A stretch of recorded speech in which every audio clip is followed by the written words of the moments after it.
warm welcome, please, to Dr. Gary Dayton. Thank you. Actually, my name is Rollo Tape. Let's see if I can put this stuff on. So I've got to hold this and do this. Hi, everybody. My name is Gary Dayton, and I'm really tickled pink to be here today. Two folks sitting over here, for better or for worse, are really responsible for my ability in reading the charts and trading the markets from a Wyckoff perspective.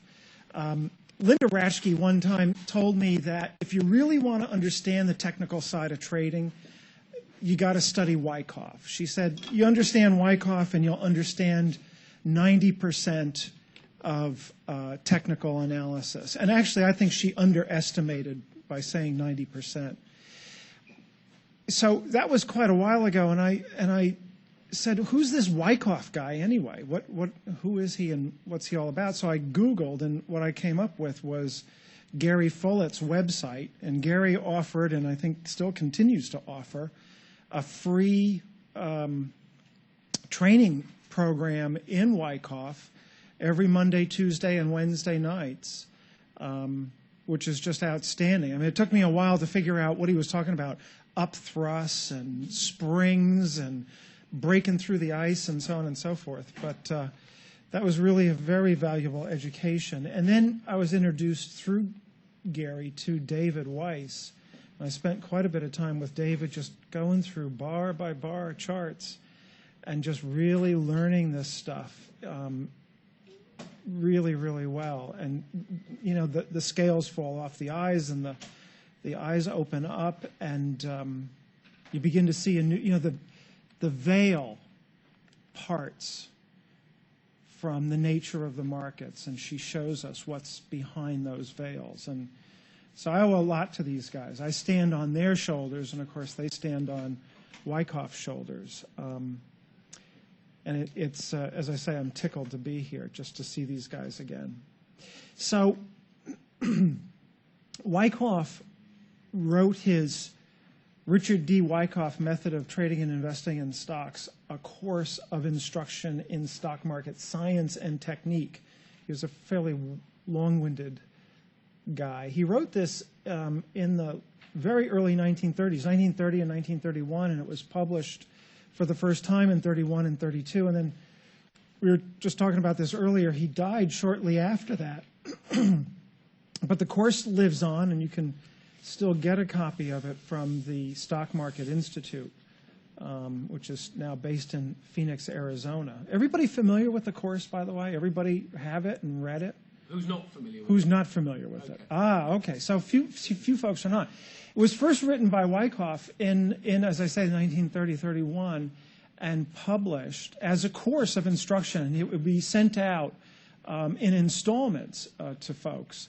And then over the years, it was rewritten partially and expanded, mainly by Bob Evans, who created sort of what they call the New Testament of the Wyckoff method. But the original course is still available from, as I say, Wyckoff Stock Market Institute. If you Google that, you'll find it. I think it's about $1,000 these days, $800 to $1,000, well worth it. Pardon me?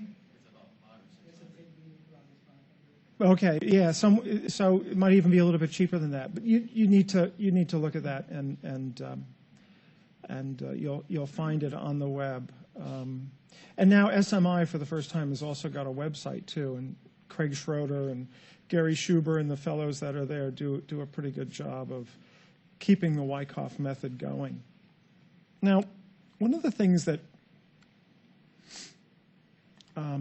David actually talked to me about or taught me about was this section of the Wyckoff course called Section 7M, which was Wyckoff's case study of the 1930-1931 stock market as it was then represented by the New York Times average of 50 stocks. I don't know what stocks were in there, in that average, but it was essentially equivalent to the Dow or to the S&P 500 today. It was an index.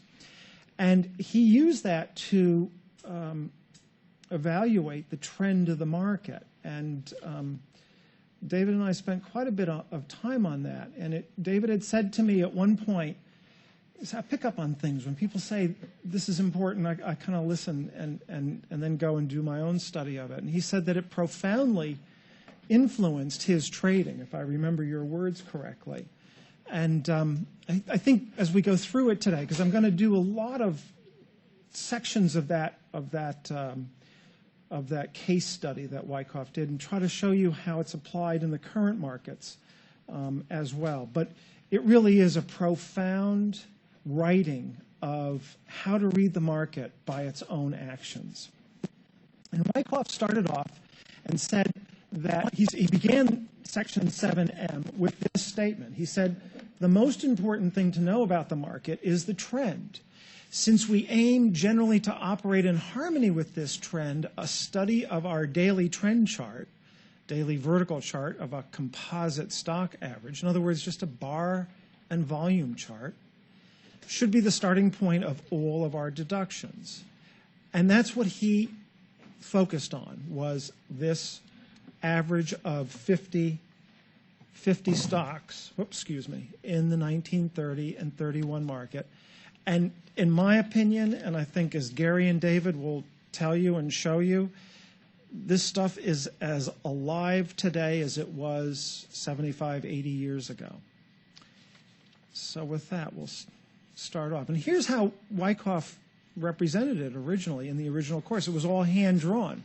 There were no computers, of course, at the time, and everything was done by hand, which, in fact, David will say that he used to draw charts and still does draw charts by hand. Tom Williams did that as well as a chartist for a hedge fund or a syndicate. And this is what they used. Now, in this chart, you'll see, can everybody see this okay? Yeah. Okay. You'll see that,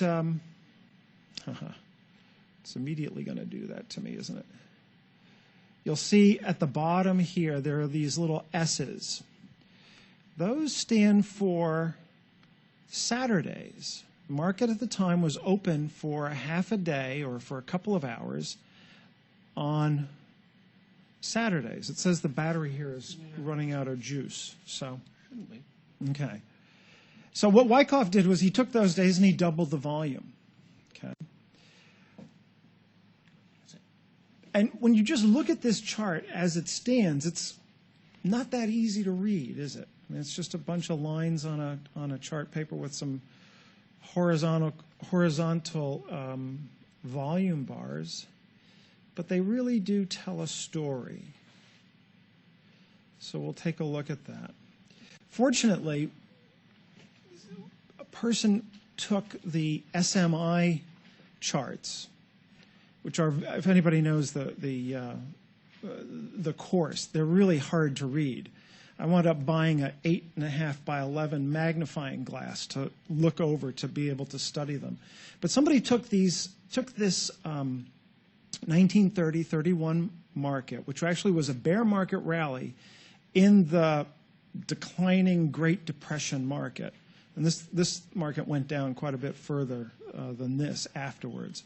But he took and just with a magnifying glass, painstakingly figured out where the high, low, and close and the volume figures were for each day from December of 1930 to November of 1931 and put them into a Excel file, which we then converted over to the Metastock trading software. So we don't have to rely on the hand charts themselves. We can look at this.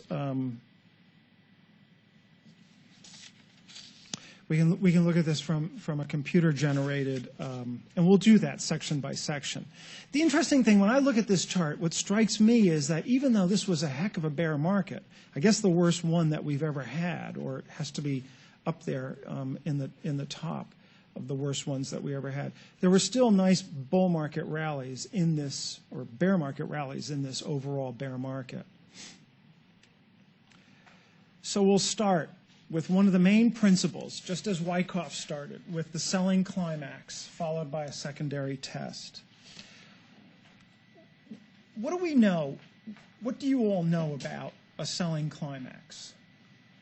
What is it supposed to represent? What happens in a selling climax? Panic, right? Okay, what else happens? High volume. Is it all buying or all selling, or both sellers and buyers, right? So we're seeing high volume and lots of activity, panicky selling going on, so lots of supply coming into the market. Selling equals supply. But also, we're seeing buying coming into the market as well. Okay, so there's an expansion of both supply and demand. And Wyckoff talked about this as supply of a poor quality being the panicky dumping of stocks. Some people will say puking them out, throwing them over. Because, yeah, they're liquidating long positions. That's right. They can't stand the losses any longer. And from a mass psychology kind of perspective, and the market is kind of a big, large group, and groups tend to act in unison. Not everybody in lockstep, per se, but in general, on average, people will act all around the same time, and that's what we see here. We see capitulation at the same time. And if it's at a point where it's attractive to larger interests, you'll see those larger interests come in and buy. But how do we know that it's a climax and not something different? What are some of the characteristics of a selling climax? Ultra high volume, right? Pardon me? Wide range or widespread. Everybody understand what the range or the spread is? The range or the spread, they're synonymous terms. The difference between the high and the low of the bar. Okay? So wide spreads or wide ranges, high volume. What else is occurring? Usually occurs at the end of a decline. Yeah, typically it'll come in at the end of the decline, and it marks the end of the decline, in fact. We also tend to see an acceleration of the downtrend. It's not real clear. This is, by the way, the December 1930 selling climax. We see an acceleration in the stride or the angle of descent in the trend itself. Okay, I've got some modern day charts that we'll see where you can see that as well. So keep that in mind. But we need to also see one other component here, and that is that buying is coming in. It must be evident. Can everybody see this bar here, this widespread bar right here that I'm highlighting with this arrow? It looks like I'm a kid doing this, right, from first grade. Everybody see that bar? What do you notice about that bar? What's notable about that? Closes on the high, right? In comparison to every other bar in that downtrend, what are we seeing? We're seeing just the opposite occurring. And it's not only just closing on its high relative to the bar itself, that bar that it's painting, but it's also closing above the closes of the previous three bars, wiping out all the selling that was going on there. And it's closing up above the high of the previous two bars. So real strong evidence of demand or buying coming in on very high volume as we're coming down precipitously, or however you say that, and everybody else is throwing out their stock, right? Right? Everybody see that? And then the market rallies, and we get a little bit of a technical bump up in the market. As it comes back down, what do we notice here? Whoops. Lower volume, right? Yeah. What else are we noticing? Support. How are we seeing support? What do you mean support? How do you see that? The lows are refusing to go down below a certain level. Yeah, exactly. Good observation. You can see all those lows are right at the same level, right? The volume, compared to the volume on the down move here, the volume on this down move. And we're going to talk a lot about that a little bit later on and also tomorrow. Comparing, Wyckoff used to think in terms of waves more than he did in terms of bars. He talked about both, but he was also very, very cognizant of how the market moved in waves. And he would look at the volume on one wave, a down wave, and then he'd look at the volume on the next down wave after an interceding rally, and he would compare the two, okay? And he would see, as we see here, the volume is lighter than it was on the larger down wave that was coming in. So that indicated that selling is drying up, right? We also notice that the spreads are more narrow. There's less, spread is equivalent to activity, as is volume, right? So there's less activity going on there than there was on the previous downturn, or downswing, I should say. And also he noticed one thing here, that on the last few bars, the last 3 bars, I kind of wiped it out here, but what do you notice about the closes? They're all clustering right in the same area. Some of you guys have been working with me. You know this, right? Yeah. So it's what Wyckoff called clustering of closes. They're all closing at the same area, meaning that after 3 or 4 days here of activity, there's no further movement to the downside. David calls this no further follow-through, right? It's just refusing to go down any lower. So that's a climax. Yeah, go ahead. Question, mostly for David, because he's got an association. Sure. With Elliott wave. Uh-huh. Would you consider this like like wave 1 start of Gary, you need to repeat the question. Question is to David, actually, about this chart and with reference to Elliott wave. Would you consider this to be the first of a 5-wave impulse on an Elliott wave basis? You need to repeat what he says. It would just be the beginning of some kind of a pattern. It might be wave A or it might be wave 1. We don't know. Without having an understanding of the bigger picture. But it would be fair to call it wave 1 and be wave 2, yes. Okay.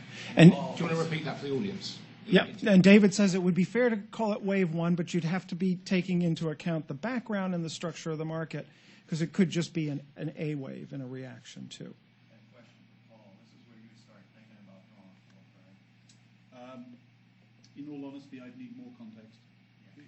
Assuming that it's what we think it is. So once you see major pivots like that, depending on whether you take out prior lows, then I'd be looking to draw medium reduction. Not a lot of context. Gary, could you just repeat that for the audience? I'm sorry, I didn't. Yeah, no, just because you got the question was. Sorry, can you repeat the question? The question is, this is where we think about. Oh, the pitchforks, yeah. A question came in from the audience. Is this, to Paul, is this where you would begin to use your analysis with pitchforks and such? And Paul said he'd begin to think about it, but he would still need more context, not too dissimilar from what David was saying. So in a climax, what we need to see is the climax followed by a test. Okay, without a test, we're not sure whether the climax is going to hold or not. But Wyckoff considered this as the end of the downtrend once it's successfully tested. Let's take a look at a couple of climaxes and secondary tests that have occurred recently. Here is a weekly chart of the SPY where we get some climactic action. See the acceleration in this move down here, where the stride or the angle accelerates. And then we get some clear buying coming in. It gets tested, still fairly heavy volume, right? And still some pretty good move down where volume is still increasing. It rallies up and then it gets tested again. And this, I think, was the 203 market, if I'm not mistaken, on a weekly basis, and then it rallies up from there. Here's one on a 5-minute S&P chart. Here I drew in the angle of descent. You can see that we're coming down, and we get a little steeper, we get even steeper still, and then it plummets. Right? Volume expands. We're seeing the largest volume on the chart. Right? We get a rally up, we come back down, and we see a test. And the test generally is on lighter volume. And the way to see that the test is is successful is we would expect to see some movement to the upside, right? Some acceleration coming up, which we see here. Any questions on this? Everybody snoozing after lunch? Yeah. That looks like the oil chart that I showed earlier. Oh yeah, they begin to look very similar from one to the other. Here is a daily chart, IMW. This is, I forget exactly when this was, but we have, and sometimes it's not real easy to tell whether this is a climax here or maybe it's just preliminary support. Wyckoff never really talked about preliminary support. I think that was from Evans and that group, right? But Evans noticed that often we'll see some climactic kind of action occur, market rebound, and we might go lower, and the real climax then comes in. We have that technical rally, then testing occurs, and we get that last point of support. And that's kind of what we're seeing here, the testing coming in at C here.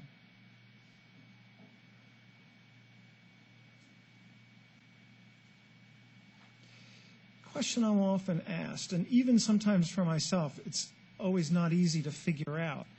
But we have something called stopping volume, which is just as it sounds, where the market might be coming down and volume comes in and stops the market from going any further, causing it to rally, though it then will come back down again and go a little bit lower. How do we tell the difference between stopping volume and climactic action, where we really will get a good rally after that? What do you think? And this is a chart that tries to help show that. What do you think are some of the differences here? Pardon me? Smaller spread, yeah, on A and B, right, which is more stopping volume, right? What else?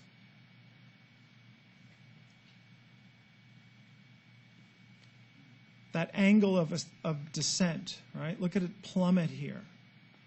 And here, you could almost say that this might be kind of climactic, and it is to some degree, but volume is really expanding on the down wave, and then on the up wave, it's not coming in. But it doesn't also get tested very well, does it? Either of these stopping volume indications. But here at D, the climactic action that we see at C, which is also has more clear evidence of buying. Does everybody see that at C, where we drop down and then rally up well into the bar before it? That has to be buying that's coming in. It can't be anything different. If it was still selling on all that volume, we would go lower and lower and lower, right? Does that make sense to people? Okay. We don't really see that on A and B. Certainly buying came in at both of those points because it had to stop it, but it wasn't really climactic. And we never get the testing that occurs here on D.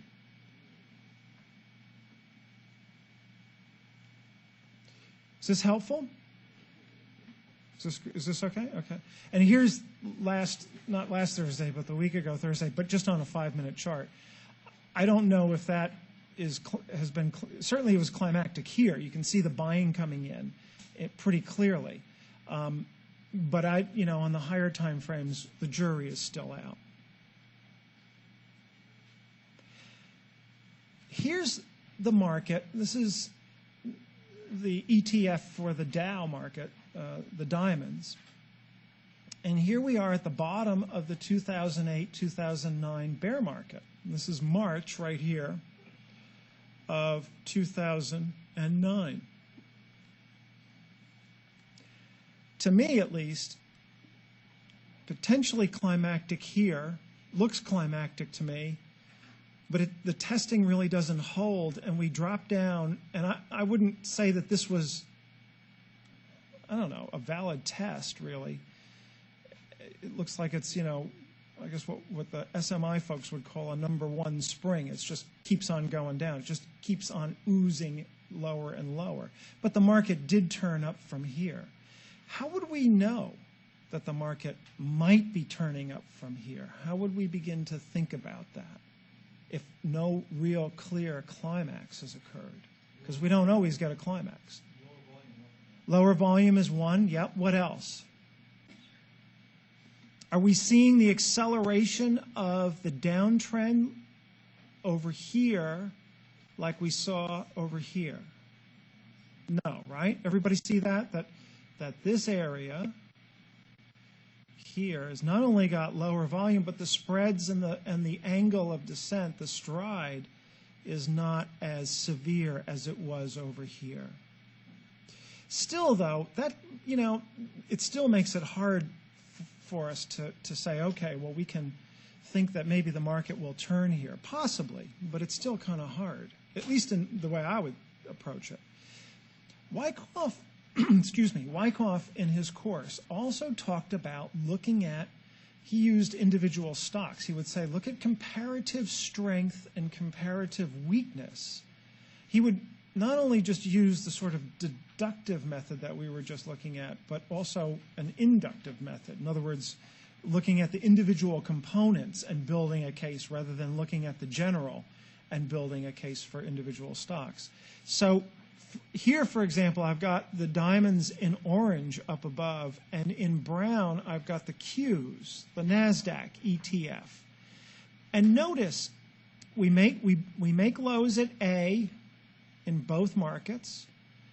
What do you see at B? What's happening here between the two markets? So, pardon me? I didn't hear that. It peaked, okay. On the rally, does B on the rally to B in the Qs, does it look stronger than the diamonds? It does, right? It's showing some relative strength. On the diamonds, we barely get up above the last swing high. We don't even get up above the last swing high. But on the Qs, not only do we get up above the last swing high, but we come up and top at the prior high. Okay, everybody see that? So from right at that point, we can begin to say, gee, there's some strength in the market that's not evident in the overall composite, but there is in a portion of this market. What about at C? What's happening here at C? What do you see here? A higher low is being put in, right? Whereas the Dow, as represented by the diamonds, is coming down and going underneath its low of the fall here, November of 2009. On the Qs, it's holding a higher low, okay? So that's indicating some relative strength has come into the market. That's maybe masked by the overall market. Now you can look at this in terms of, as Wyckoff did, in terms of individual stocks as well. Here's Goldman Sachs on the bottom here in black, and SPY, the ETF for the S&P 500, in blue on top. Wyckoff looked at leader stocks. He constructed his own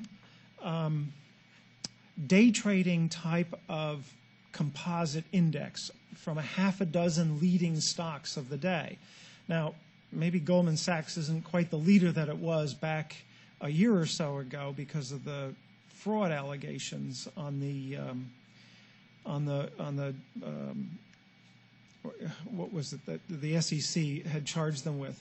But you can see here, just like in the Qs, Goldman Sachs made a higher high, relative high, compared to the overall index, and made a higher low at B.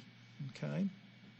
And you can have a group of individual stocks that you consider to be leading stocks, and track those against the overall market. One thing you can do is just look at the IBD 100. Those are sort of rocket-type stocks, right?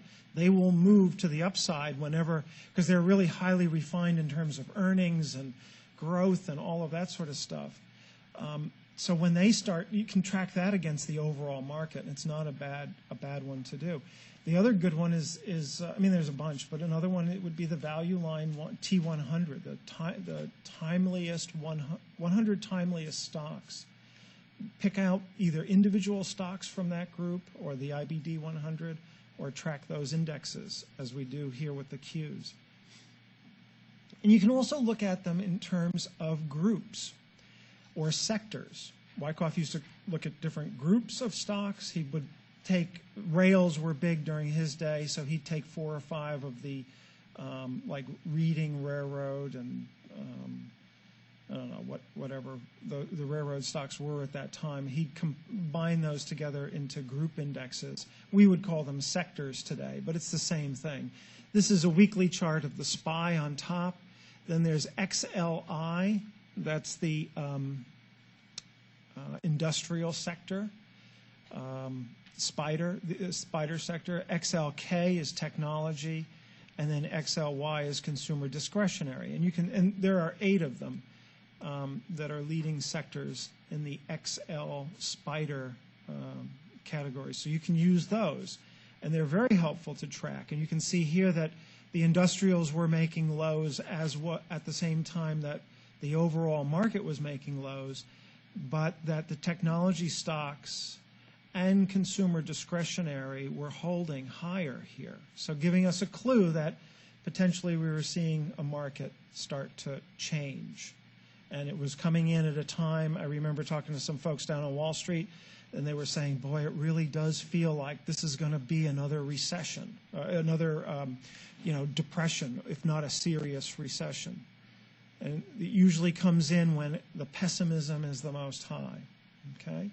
So this is an example of how to use other information from the market when we don't quite have climactic action.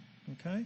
Everybody understand that? Yeah, go ahead. Question. If you were trading Goldman as a stock, you potentially could look at an index like the Dow as a proxy entry to potentially look for climatic sell on the Dow, knowing that Goldman has relative strength, and if you potentially had an entry on the Dow, you'd feel more comfortable using Goldman as your trading vehicle, knowing that it has relative strength.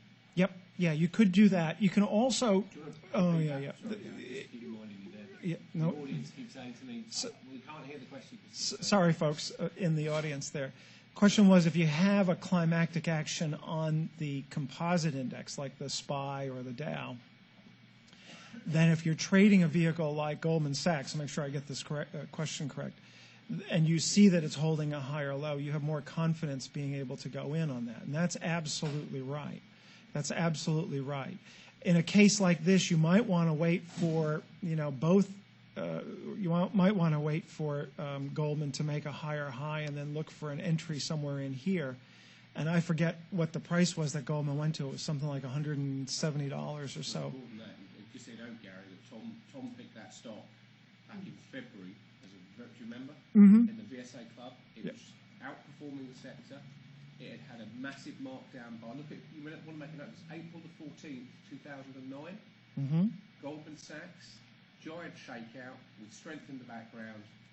You might want to point out to the audience as well. And it was outperforming the sector, to answer your point. And the scanner that we use, it was top for about 6 months. Right. That and JPF. Right.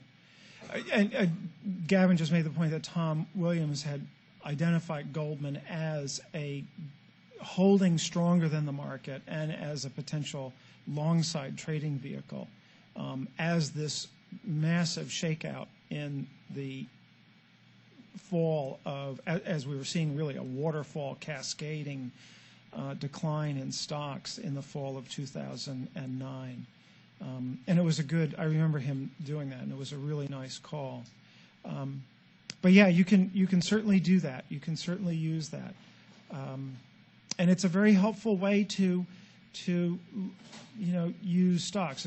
As we open this, as Wyckoff opened his section 7M, the trend is the most important thing to know about the market. And you want to look at the overall index that you're following to understand what the trend is, and then select your stocks based on how that trend is unfolding on the overall index. And you want to try to find stocks, if we're in an uptrend, you want to try to find stocks that are comparatively stronger than the index.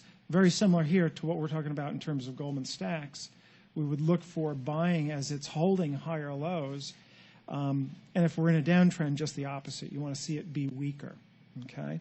But here what I'm doing is using it in sort of the reverse side. You can go back and forth with this. I'm showing you how to look at this even when the climax might not be clear, to identify a potential change in trend in the market.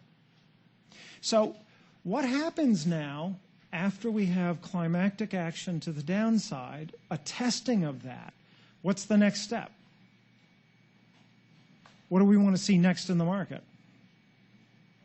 We want to see a rally, right? So we want to see a rally up over the previous swing high. And we want to see it break out to new highs. And there was a question earlier today. And now, by the way, this chart, we're back to the 1931 market here. There was a question earlier about taking breakout trades. And Wyckoff would, in fact. It was his least favorite, but he would take a breakout trade. His most, I don't know if it was his most favorite. I shouldn't say it that way. But he would, if he were trading intraday and saw the climactic action and the heavy buying coming in on the selling climax here, as that's occurring, he would have a list of stocks kind of on the side, you know, saying, okay, when the market turns, I want to be looking at these stocks to be buying.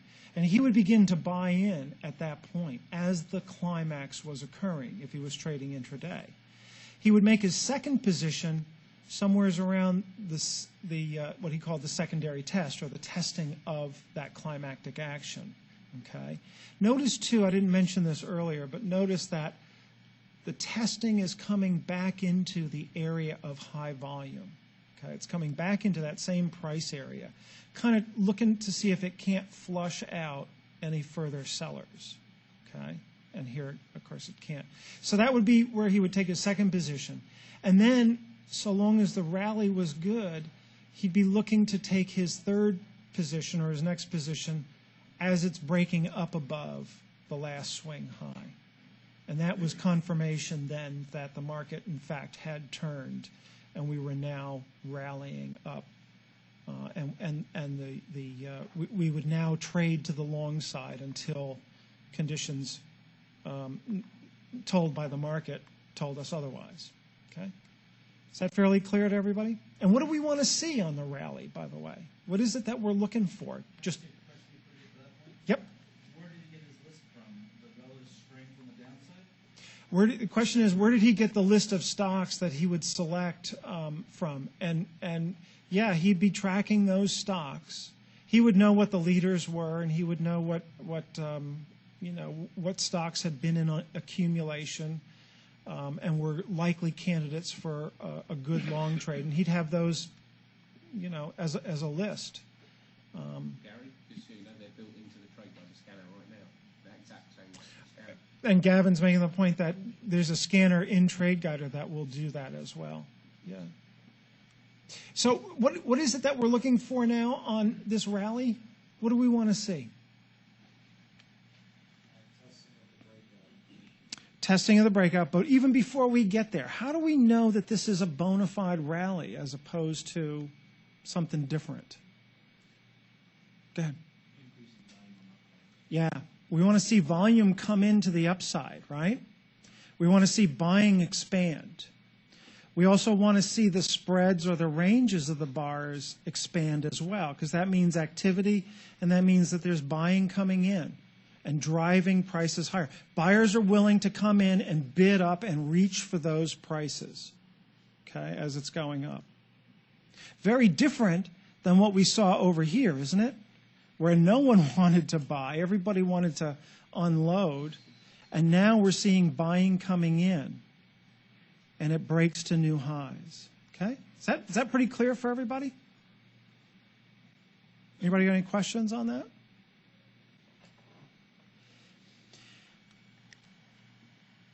But as we're rallying up,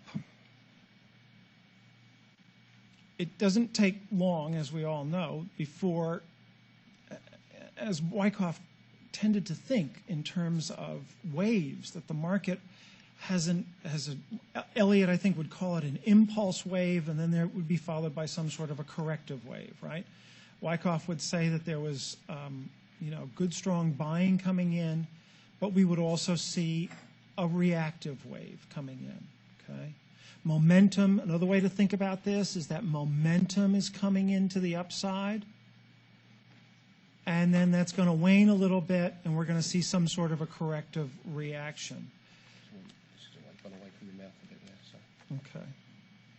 try that myself. Thank you, Gavin. That felt good. You get us in trouble. I know. I'm already getting us in trouble. So what do we look for? What do we start to see then? How do we know that a corrective reaction is likely to take place here? We're starting to, I outlined it here, but what are some of the elements that we're looking for?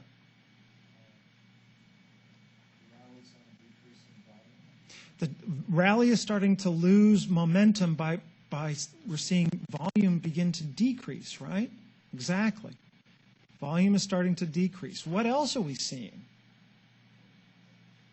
Closing now, instead of closing on the highs, we're starting to see closes more on the lows and in the middle of the range.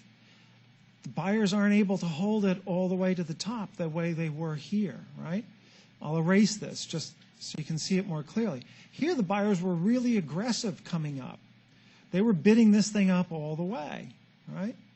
Now, less so, right? As evidenced by the closes coming down on the lows and in the middle of the range. What else are we seeing besides the diminishing volume and the relatively poor closes?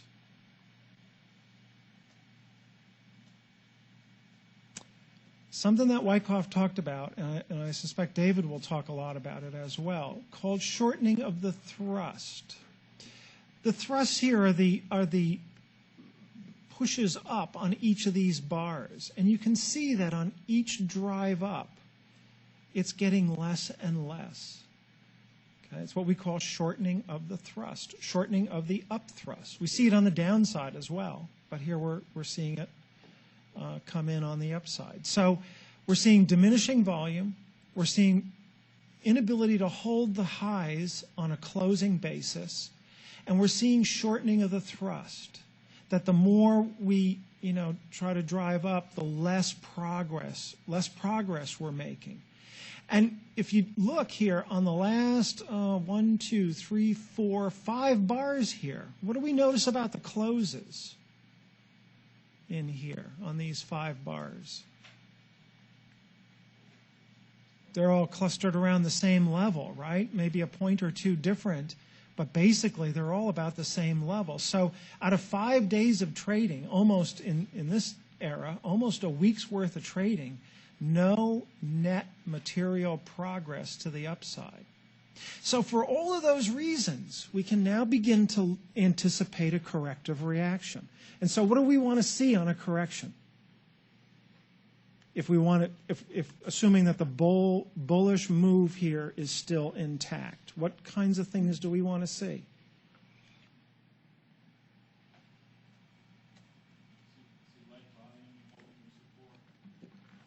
Yep. As we come down, we want to see volume remain fairly light. We'd like to see the spreads or the ranges of those bars not begin to expand like they did over here.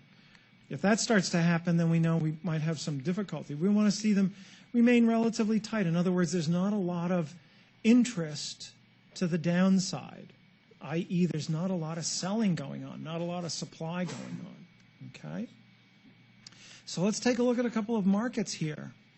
Here's I have to look closely. ConocoPhillips, a great stock, often complies nicely with Wyckoff principles. You see the expansion in volume as we rally up, right? But notice volume diminishes as we get up higher, and see how we are getting clustering of closes here, not making much progress to the upside over a few days here. And do you also see the shortening of the thrust, right? And then we come down and we have a bit of a corrective reaction. Okay? This stuff hasn't changed, and you know why it hasn't changed? I'm also a psychologist, and people's behavior doesn't change in 100 years. It won't change in I'll venture 100,000 years, our behavior is basically going to be about the same 100,000 years from now as it is today. Maybe 50,000. I mean, we'll have some changes for sure, but we all basically, our mental machinery, our emotional machinery, and our behavioral repertoire doesn't change all that rapidly. It's evolutionarily based. It's heredity that we're talking about. And, you know, we know from Darwinian evolutionary theory and all of the psychobiological research that's going on, psychobiological meaning the research on the genetic components of our psychology, our mental and our emotional construction. It just doesn't change that rapidly. And when we're talking about groups, like a market, like a massive group, we're talking about the market as a large group, it changes even more slowly. Okay? So this stuff doesn't change and won't change in our lifetimes and in our grandchildren's lifetime. That's why it's so valuable to know. Here we see another corrective reaction. We pop up through a little bit of resistance. This is an S&P E-mini chart on a 5-minute basis. And you can see the shortening of the thrust. You can see the closes are a little bit poor. Now, highlighted here in the green box, the drive up, right, in terms of the volume, that's all bullish volume coming in as the market's moving higher. As it corrects and reacts, I drew a red box around that volume, kind of give you a sense of the waves, the volume on the waves. And you can see that it diminishes on the corrective reaction. So we're still bullish. There's nothing, no supply is coming in here. It's a pretty logical way to look at the market.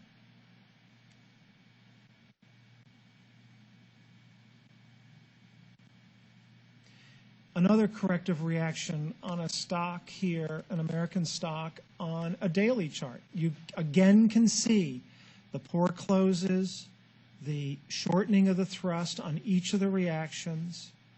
And once again, I highlighted where the volume is coming into the upside on the up move, right? And where it diminishes. And notice the spreads. Look carefully at this reaction. Look at the ranges or the spreads in this reaction and compare them to the ranges and the spreads here on the up move. The up move is much, David will talk about this in terms of ease of movement. It was easy to move the market up. Trade is facilitated to the upside. Not very easy to move it to the downside here, right? Harry, sorry, we've got a question in here. It Sure. says, Gary says, Dr. Gary, what is it to be done during corrective reaction? Hold or sell and re-enter on a further test? If you could just repeat that to the audience. Yeah, the question is, what do you do on a corrective reaction? Do you just hold on, or do you sell out and then try to buy in at a lower price? That's from Chris Narangan. And that's from Chris. You know, it's kind of your own style of trading. If you are trading for the longer haul, you'd want to hold on through that correction if you're not seeing any negativity enter the market. And in this stock, we're not seeing that. And in fact, you could probably you could pyramid on if you wanted to, and take a additional position on the reaction, so long as it's corrective. And again, here I've highlighted the up and down volumes here to give you a sense. And the idea here is to help you to begin to think a little bit more structurally, if you will, about the market, not just about the individual bars on the right edge of the chart. It's easy to get seduced into what's happening on that right edge of the chart and ignore everything else. So what I'm trying to do is to help you see, as Wyckoff did, try to help you see the overall structure or complex of the market. Okay? It's just a slightly different look. And again, what we want to see on a bullish advance is volume increasing to the upside. And here you see that pretty nicely, illustrated even better. As we go higher, volume is coming in. We're back now, again, to the 1931 market. See how the chart's exactly the same? It's amazing, isn't it? When I first got I'll never forget this, when I first got the SMI course and it had charts from 1970s, right? I thought, 70s, how ancient, how relevant can this be? Little did I know. Hey Gary, how do you explain then that the same principle works on a 1 minute chart as well as it does on a 1 week chart? Yeah, it does. That's right. It's fractal. It's fractal. And it does.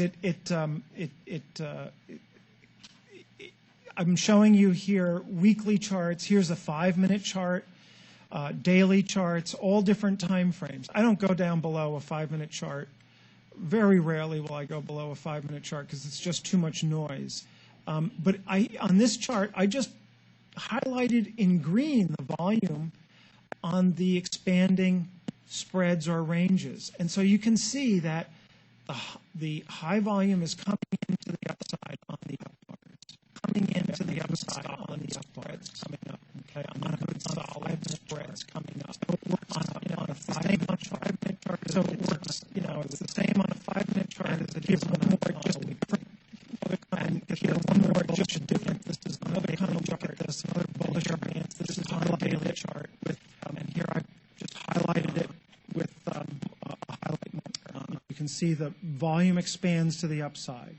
Okay, so the message here is not just to see that volume comes into the upside and that's bullish, but also to help you to train your mind a little bit, your eyes from riveting right on the right edge, the last couple of bars on the chart, and to start to take in the whole panoply of the market, the whole field of the market. Okay. And another example, you can look at chart after chart after chart. This is what a bullish advance looks like. Okay, volume is coming in as we rally up. All the corrective waves are showing lighter volume. Now, a correction in a declining correction is one kind of correction. Wyckoff also identified another really interesting and really worthwhile thing to know, a different kind of corrective reaction, which is absorption. And maybe it's not fair to call it a corrective reaction. Maybe that's a misnaming of it. Because absorption really is all about absorbing the residual supply, whatever existing supply remains in the market at that level. What do we see here in this absorption area? Here we are back in the 1931 market. This was the rally up, and now the bullish advance. And now we're in this area here. Sorry, I'm kind of doing this one-handed. So I'm getting some childish-looking marks on the chart. But what is this? What do you notice about this absorption here? Pardon me? The highs are capped. Okay, there's a limitation to the high, right? It's trading in a range, and we're not seeing much movement up above that higher level, right? What else do you notice?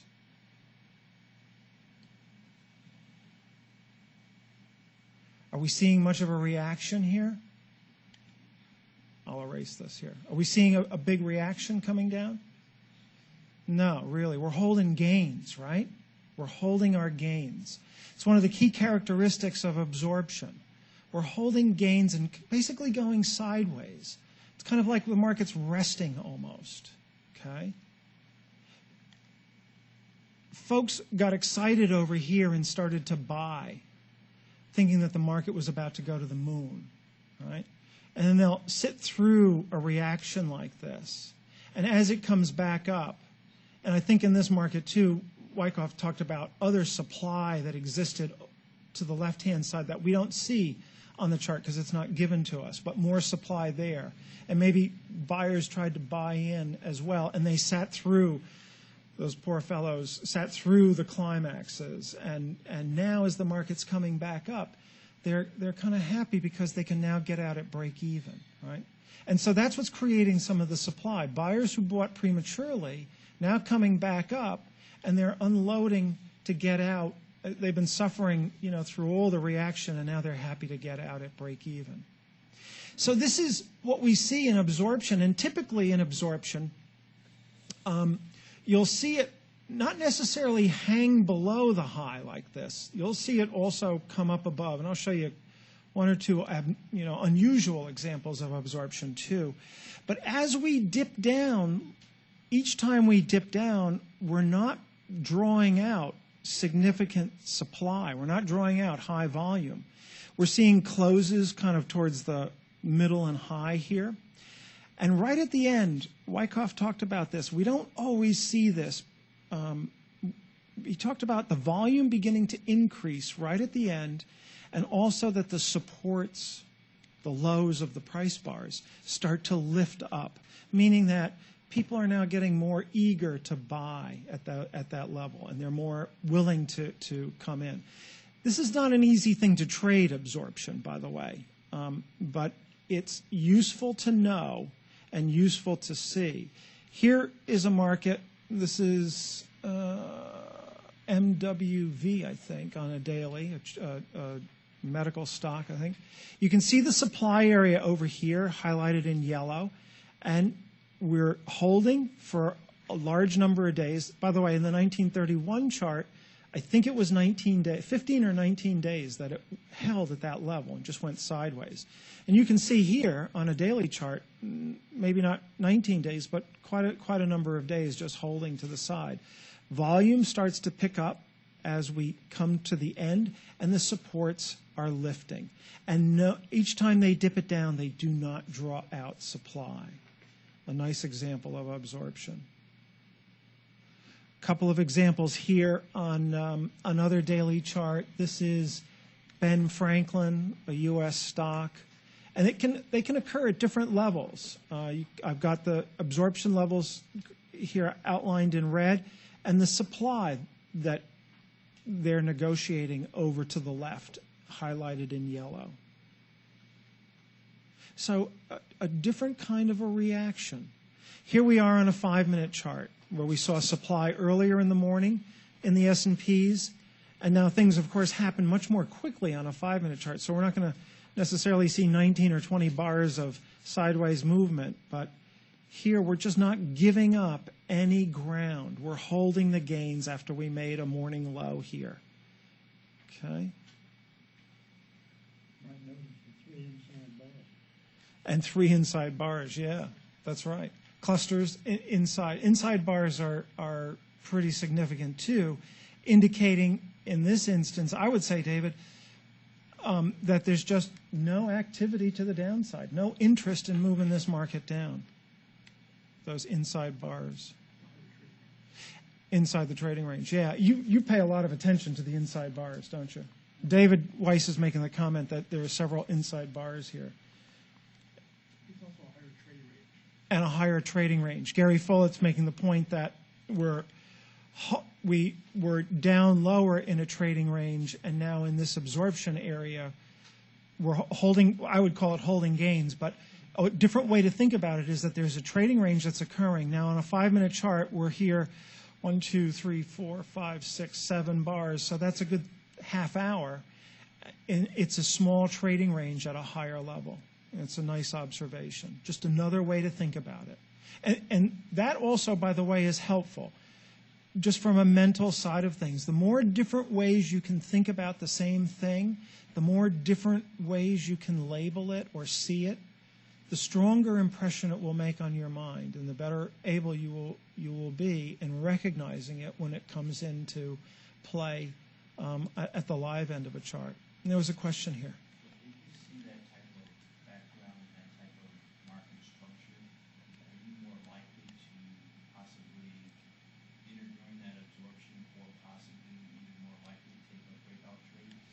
Yeah, I was going to say breakout trades are not. The question here, the question is when you see an absorption period like this, are you prone? Are you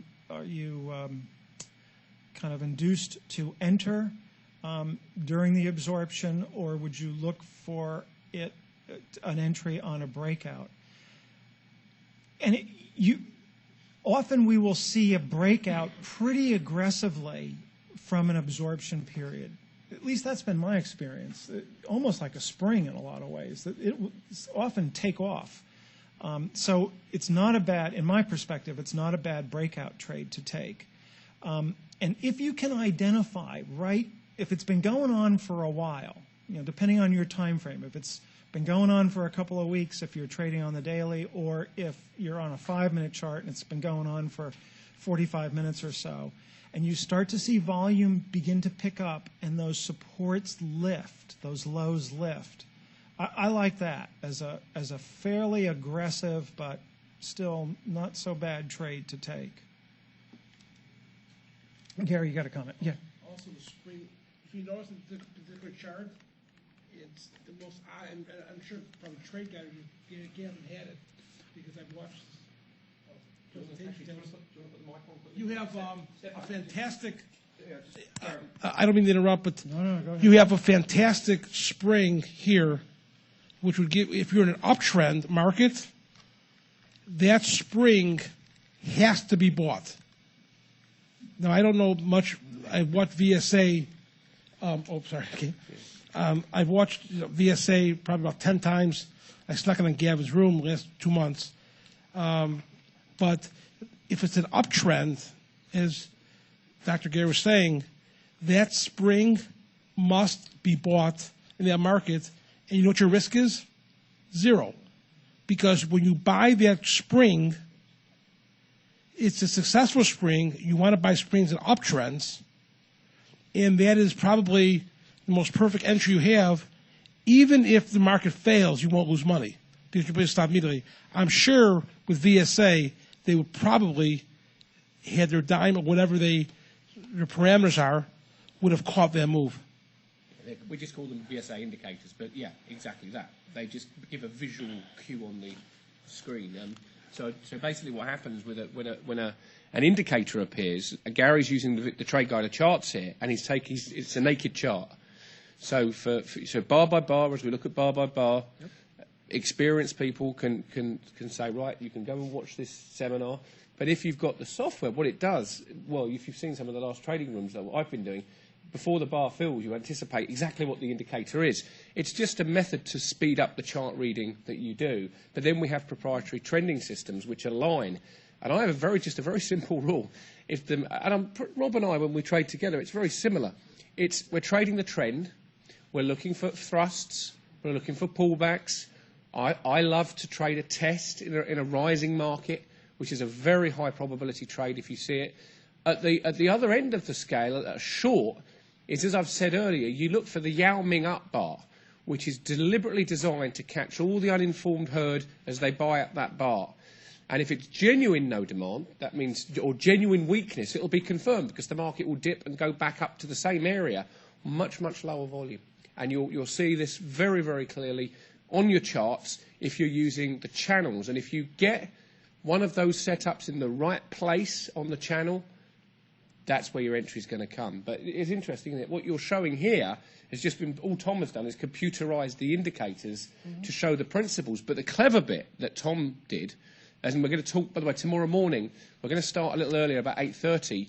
Tom has got some very exciting stuff to show you. He's got his newsletter. We're going to give you all a copy of the newsletter. Everyone that's online, everyone that's here, we'll get the newsletter for you. So you'll see his newsletter, what he says the market's going to do next week. He's not been wrong yet, has he? So it'll be very interesting to see what he's got to say. So back over to Gary. About another 15? Yep. Great. That was a great observation. Yeah, absolutely. Springs, I know that David will talk. I shouldn't say no, because I don't know exactly what he's going to talk about, but yeah, he will. Yeah, if he doesn't talk about springs, I'd be really surprised. A spring, for those of you who may not know, and I'm sorry I'm drawing this should be a straight line here. A spring, especially in an uptrend, is a really wonderful trade. As Gary Follett says, you must take that trade, and I agree with him. It's one of my favorite trades, and I know it's one of David's favorite trades. A spring is price coming down, dipping below a support level, as it does here. Our support level is, I'll just put it in here as A, sort of on my childish writing here. We dip down below that support, pop back up above it, and close firmly above that support level. The market then has a good, especially in an uptrend, has a very high odds of taking off to the upside. And that's what it does here. And this is the S&Ps, I don't know, last week, the week before. I forget exactly what day this was. But we've been in an uptrend since March of 2009. So, yep. On the spring? Yeah, I'll let David talk about that. He'll give you all kinds of details about springs, and Gary too. Here's another. I'm sorry. There's a question. George came in and said, "Well, isn't that sideways movement the spring just the action of the close on the London market?" And I wouldn't say that's just that. I mean, if they're going to spring the market, they're going to have a plan to do that well in advance. Yeah, I would think so. They're coming in and testing. I'm assuming that this is the overnight lows here. They're testing this on the spring. Here's another example of absorption. Notice in this one, I put this one in because this is a little more choppy. We don't always get nice, neat, clean little inside bars and, top, nicely shaved top here. Sometimes it gets more sloppy, if you will. But still, nevertheless, it's holding its gains. That's the key thing here, okay? And you can see, I marked it here at 2, the volume starts to increase as we start to rally out of this. And it's just a key thing to look for in absorption. Here's an unusual example of absorption. I don't know if this would quite fit Wyckoff or not, but it's something that I saw and view it as absorption. Here we're in the S&P E-minis, and we gap open, and it was a big gap. I think this was 16 or 17-point gap, maybe even a little bit more than that. And we gap underneath the low from 2 days back, and that's highlighted in this purple heavy line here. And we dip down, some buying came in, we rally up, but pretty weak and lackluster rally up to the 2-day low. And we come back down, and similar to the rally, pretty weak and lackluster. We're not really seeing much supply come into the downside. We put in a higher low, and then we rally back up, and we hold here. And we hold our gains just underneath that 2-day low. And then we push up through. And again, you can see the increase in volume at the end and the supports lifting here. And to me, this was absorption of that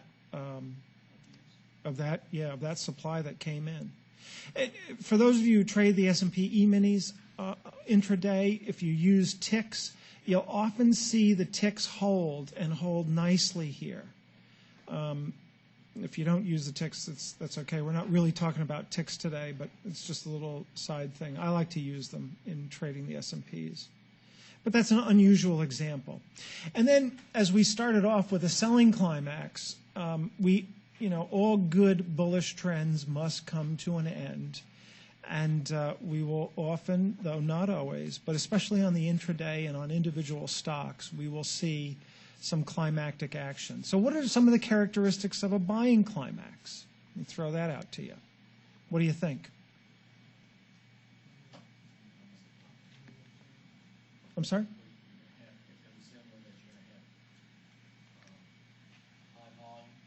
Mm-hmm. Yep. It's going to be the flip side of the selling climax for the most part, right? We're going to see wider spread bars. We're going to see heavier volume. We're going to see the acceleration of the trend to the upside, okay?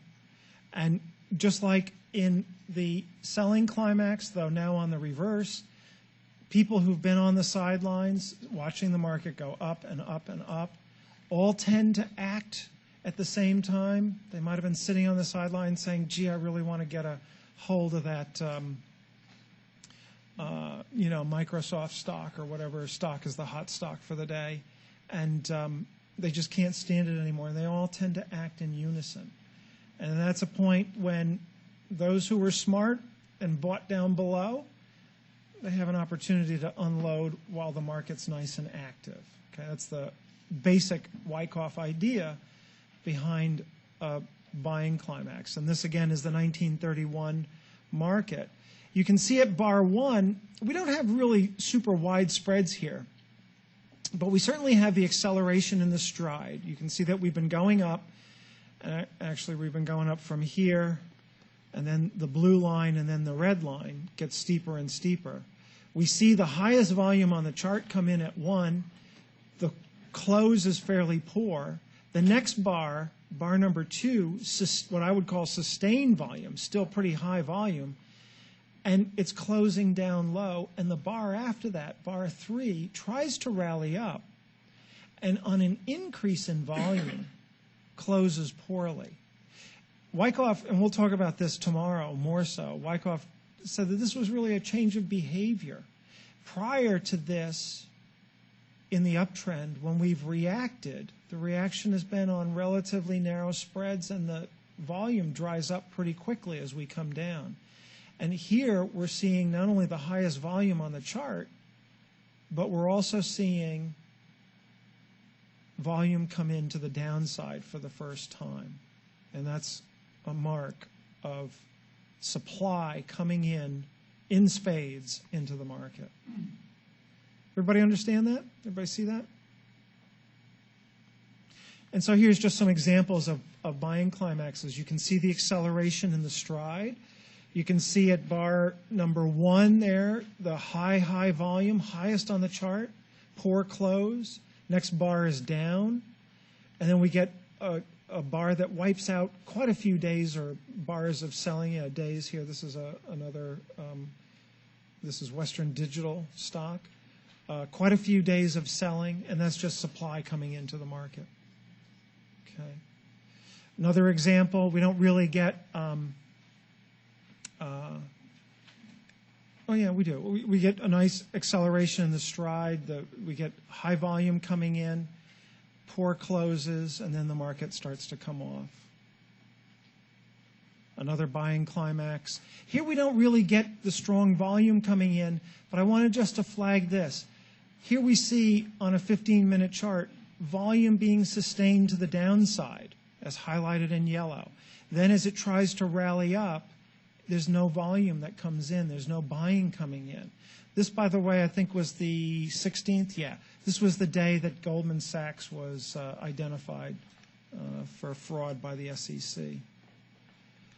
So we've covered quite a bit, actually, in a fairly short period of time. We've talked about buying climaxes and selling climaxes. We've talked about how we've talked about secondary tests and about bullish advances and how things come together and lead us to a corrective reaction that we can actually see in the market before it occurs. We've talked about absorption, and we've talked about climactic action in terms of comparative strength and weakness. And you can do the same thing, by the way, on a buying climax as you can on a selling climax. If you're not sure, looking at other stocks or other sectors, you'll see some of those leading stocks and leading sectors be weaker than the market, and gives you, just as we saw, being stronger than the market. So from the 1930-31 case study that Wyckoff did of the New York Times index, we've pulled out the major principles that he talked about on the bullish side.